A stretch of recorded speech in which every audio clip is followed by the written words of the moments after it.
প্রতিনিয়তই আমাদের কন্যা শিশুরা এবং অ্যাডোলেসেন্ট গার্লস প্রতিনিয়তই সহিংসতার শিকার হচ্ছে।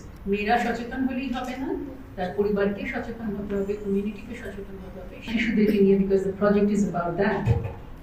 বাট জেনারেলি স্পিকিং, ডিজিটাল ওয়ার্ল্ডে সিকিউরিটি যেটা বিষয়টা, সেইটা নারী এবং পুরুষ দুজনের জন্যই সমান। কিন্তু আমরা নারীদেরকে নিয়ে যেটা কবিতা বললেন যে আমাদের পরিবারের এবং সমাজের সকল সম্মান রক্ষার দায়িত্ব যেহেতু নারী এবং শিশু, মেয়ে শিশু, সেই জন্য তাদেরকে নিয়ে বেশি আমরা কনসার্ন।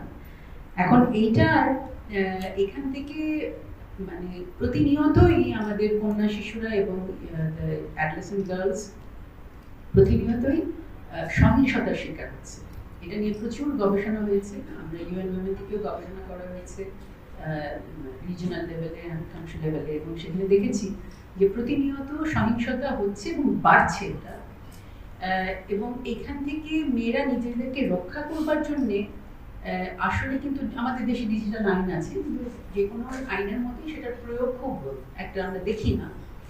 তো এই যখন অবস্থা, তখন আমাদের মেয়েদের সচেতনতা, পরিবারের সচেতনতা, যেটা আপনি স্টাডিতে দেখিয়েছেন যে শুধু মেয়েরা সচেতন হলেই হবে না, তার পরিবারকে সচেতন হতে হবে, কমিউনিটিকে সচেতন হতে হবে। সেই সচেতনতা যেটা এক জায়গায় আছে, সেই একই সাথে সাথে আমাদের যে আইনগুলো করা হয়েছে সেটা কতটা নারী বান্ধব কিংবা কতটা এই যে কন্যা শিশুর জন্য কতটুকু আমরা কি করতে পারছি, সেটা কতটুকু সহজ হয়েছে, সেই জিনিসটা দেখবারও কিন্তু আমার মনে হয় প্রয়োজন আছে।